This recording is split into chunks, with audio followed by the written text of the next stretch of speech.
friends, this is Akshata here with yet another quick and delicious recipe. Today I will be showing you how to make some potato bhaji. So let's go through our ingredients.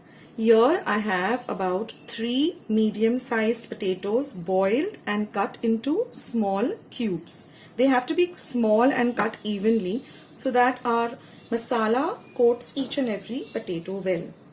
Here I have got a paste which I have made using about 3 light green chilies, half an inch of ginger and some curry leaves. I have put them in the mixer pot and made a fine paste. Then we require the juice of 1 lemon. We require some coriander for garnish. In our spices, we require 1 teaspoon of mustard seeds or mohri, 1 teaspoon of cumin seeds or jeera, 1 teaspoon of asafoetida or hing, and about half a teaspoon of turmeric powder or haldi. Then you require some salt and a little bit of sugar to taste. So let's start making this potato bhaji. Now here I have some oil heating in a pan. First we'll go in 1 teaspoon of mohri or mustard seeds. When they begin to splutter, we'll add in 1 teaspoon of cumin or jeera, followed by 1 teaspoon of hing or asafoetida, and about half a teaspoon of turmeric or haldi. Then immediately goes in our paste of green chilies, ginger and curry leaves. We'll give this a little bit of a stir.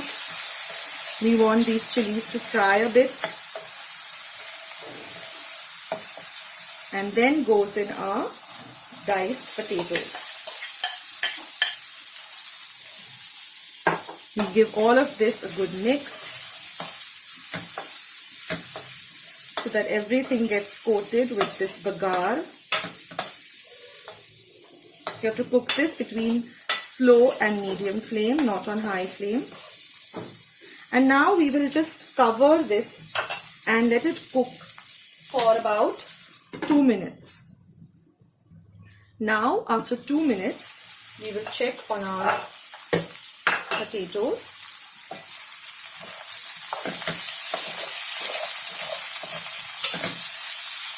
Now we will add in some sugar and salt to taste.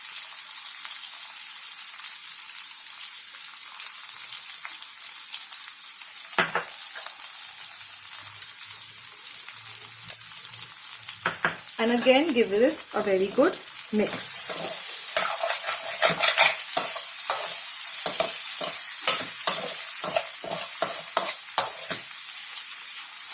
Again we will cook this for another 2 minutes.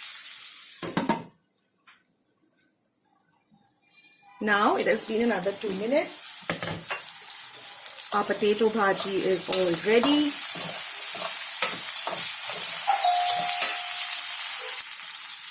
And now all we have to do is switch off our gas, pour in the lemon juice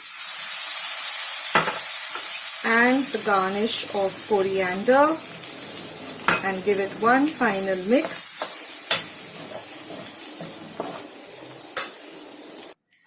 And here you have it, friends, the delicious yet simple potato bhaji or batata. To make this shrikhanda, we need something called chakka, and for that we need yogurt.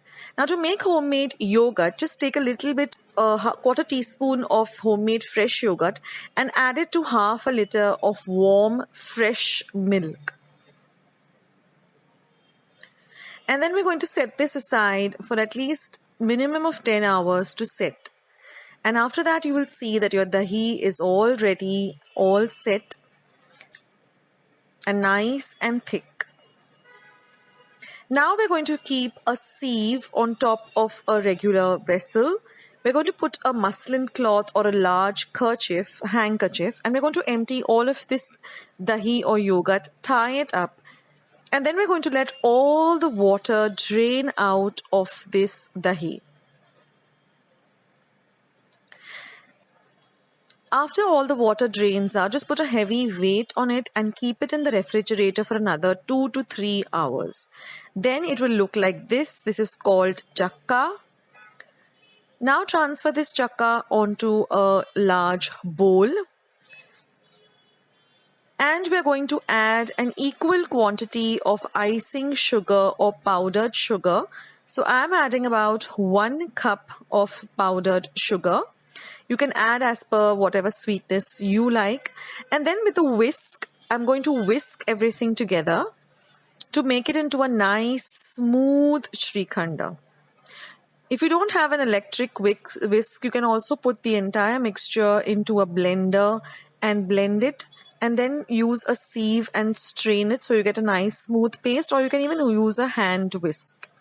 Now, since this is kesar elaichi, I've just peeled about 4 to 5 cardamoms or elaichis, and then I've just powdered them using a mortar and pestle, and then you get this very fine, fresh elaichi powder.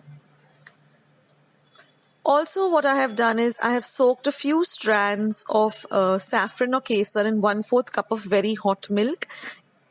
Now we're going to continue beating this mixture till it is nice and light and smooth. So if you're buying dahi or yogurt from out, use about half a liter equivalent of dahi, which should be roughly about 2 cups or 2 to 3 cups of dahi. Now I'm going to be adding this lovely kesar or saffron. It adds a beautiful color to this Shrikhanda. If you don't want to make it in this color, you can just skip the saffron. But I love this saffron color. So continue beating it till it's nice and light and fluffy. And now we're going to add our elaichi powder or cardamom powder to this mixture. And then we're going to mix everything very well together so that the entire Shrikhanda gets nicely flavored.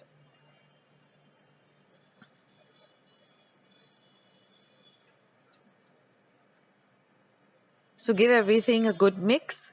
And that's it, friend. Your Shrikhanda is all ready. Isn't it super simple to make? It's so delicious. It goes so well with some hot puris. I like to eat it just like that after a meal, just a cup full of it, and it's so yummy. So I hope you like today's interesting, short and sweet recipe, and I hope you give it a try, and do let me know in the comments box below as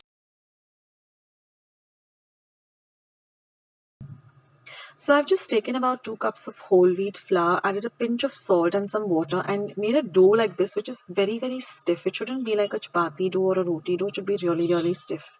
And then I've kept some oil for heating. Then you got to just rub, grease your hands with a little bit of oil, and then just make small balls like this out of the dough, even-sized balls, and then press them down. So ensure that your hands are nice and greased with some oil, so that they don't dry up. Now our oil is heating on a low to medium heat. And now once I've rolled out, I'm just going to fry a few just to show you all on for the video. And then I'm just going to roll them out. Not too much or not too less. I mean, we don't want them very thin. They should be a little bit thick, about 1/2 inch of thickness. And ensure that your oil is also very nice and hot. And then just put them into the hot oil. And then just press them down like this so they start to puff up. And once they puff up, just turn them over so that they get evenly fried on both sides till they're nice and golden brown in color. So you don't need to add anything. It's just plain whole wheat flour with a pinch of salt. You can even skip the salt if you don't want to add too much of salt. And just add a little water at a time and make it into a very firm dough. And then just drain all the excess oil of the puris onto a kitchen napkin once they're nice and fried. So today we had this patar bhaji with puris, and we had some amras at hand. So we had that too. So it was a real treat. So do try out this recipe of patar bhaji and puris, and do let me know in the comments section below how you liked it. I would love to hear from you. Thank you guys for watching. I'll catch you soon.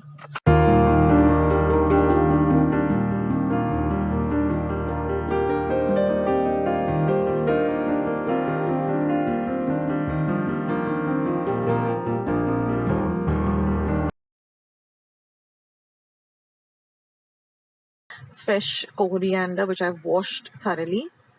I'm going to be using about half an inch of ginger.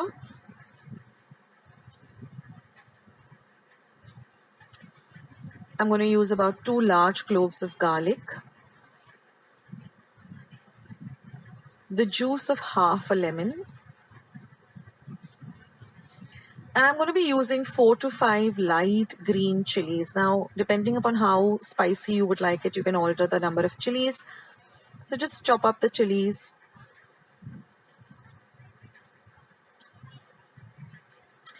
And I'm going to use some freshly grated coconut. You can use about half a cup of coconut. And a little bit of sugar to taste, just a pinch of sugar, and some salt to taste. And we're going to put everything into our blender. Add just about a quarter cup of water. And we're going to grind all of this to a smooth paste. I love this light green color of the